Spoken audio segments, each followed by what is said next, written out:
I wanted to talk about something that we hear a lot when it comes from our clients, that they ask, hey Nick, how did you build tailored timepieces? And essentially, what's stopping me from doing what you're doing? And the simple answer is nothing, but I think there are a lot of things that the new wave of dealers and the new wave of buyers just don't quite understand when it comes to buying and selling watches. So I think today it's super important to discuss essentially what people don't understand about being a dealer, and how it's not as simple as, hey, I'm going to go into a WhatsApp group and sell a watch. Hey, I'm going to go into eBay and put a watch up for sale. First and foremost, I think that like any other publicly facing industry, and you can do it privately, but for me, I like to show my face and I like to have a presence. We just opened up shop in Jersey City in tandem with the office that we have in Brooklyn, New York. That invites a lot of criticism. I think it's important to realize that your reputation is very important in this business, because at the end of the day, we all sell the same or very similar products. There might be a difference in year, there might be a difference in condition, but for the most part, in order to convince that person that you are trying to work with,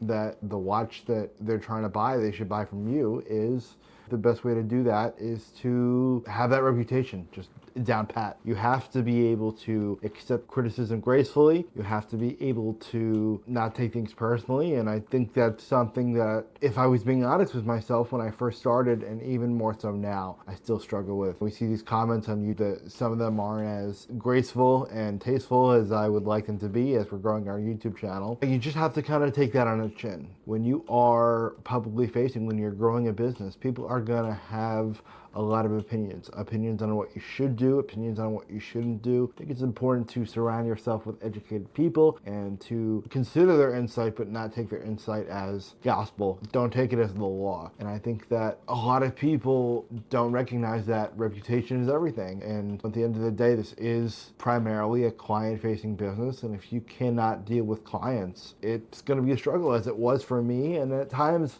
still is for me, because I have been told that I have a stronger sense of justice, let's say, and people, when they're trying to get a deal, they can sometimes be underhanded about it. Second thing that I think a lot of people forget, and why a lot of dealers fail, is they are not managing their capital well. And I love watches.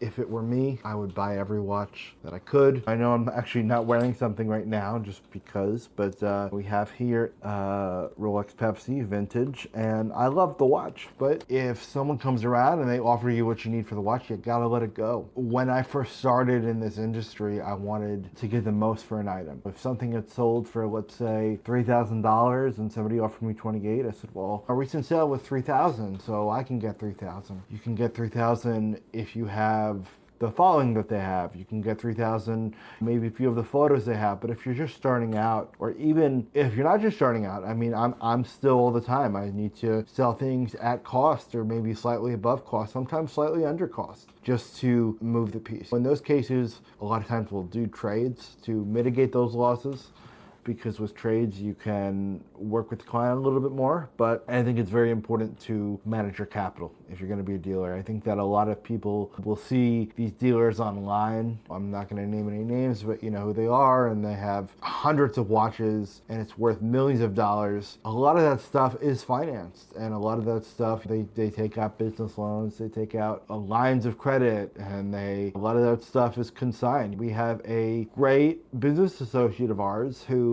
will consign a lot of their pieces, and we'll have 2 Olive Day-Dates and a Smurf, and he'll sell those pieces consigned. And let me be clear, there's nothing wrong with that, but I think a lot of people will see that online, and they will see that those dealers don't necessarily disclose that they are selling another client's piece, or maybe in some cases they're selling another dealer's piece, and you think that they have all the money in the world, and that's just not the case. We constantly have, I wouldn't say issues with liquidity, but definitely cash flow issues. Keeping a mind on your cash flow is important in any business, that you need to constantly be selling and flipping items. Another thing that's super important is they confuse revenue with profit. And you see that a lot with people, especially when they're looking for a deal. I get a lot of guys that are like, hey, you're going to sell me this Batman and retail is $9,000. So you're going to sell it to me for 18 grand and you're going to make 2 times your money. Or, hey, that dealer is somehow better than another dealer who's maybe doing some smaller pieces. I can tell you, I know guys that are selling $2,000 watches and making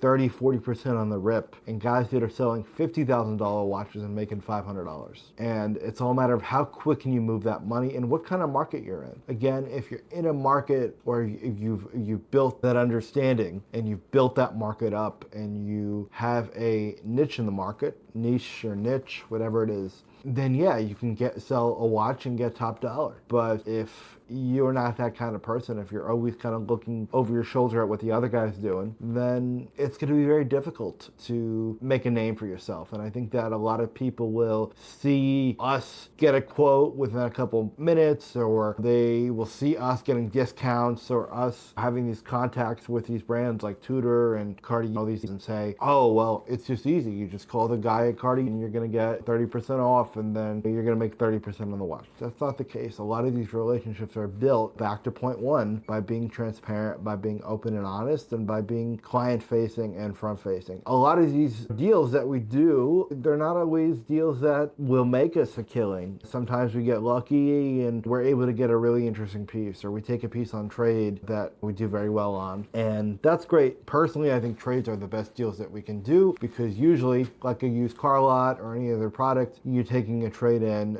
If you're doing it right, you're taking in at 80% of value or 90% of value. You never take in those trades at market because they're worn. If someone buys a watch brand new and wears it for a little while and then goes to sell it, you gotta sell it for much less because now it's a worn piece. I get that a lot too, that, hey, it's as easy as picking up the phone rather, and making a call. Unfortunately, it's not. It's all about building these connections, and that takes time. We've been in business since 2019. I've learned a lot, but I still have so much more to learn, and there's still people that are so much bigger than us in the industry, and that's why I appreciate every client that we have, and we try to work with every client that we have. And sometimes it doesn't work out, and that's where knowing when to walk away from the deal is equally as important. Sometimes numbers don't work, or sometimes a client will say, hey, I can go down the street and get this watch for maybe $200-300 less.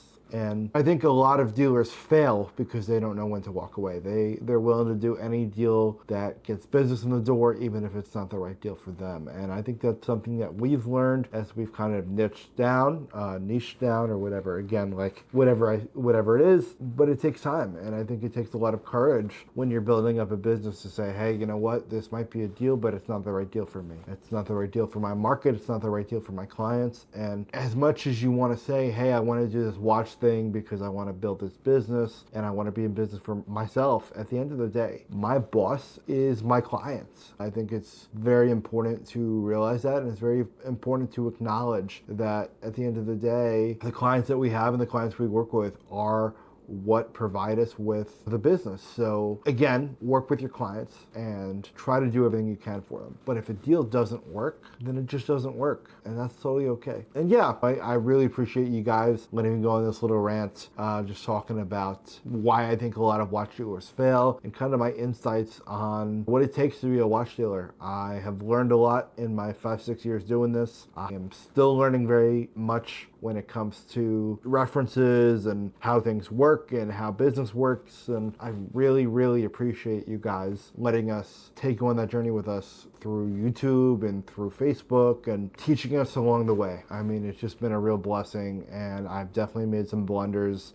We have definitely had a lot to learn, but I'm really glad that I'm able to share myself and my story with everyone here. So again, this has been Nick at Taylor Timepieces. If you like this video, you want to see more of it, please let me know. And of course, Jeff is going to be in the next couple of videos as well. So if there's a topic that you want covered, leave in the comments below, taylortimepieces.com. And I appreciate you. Have a great rest of your night.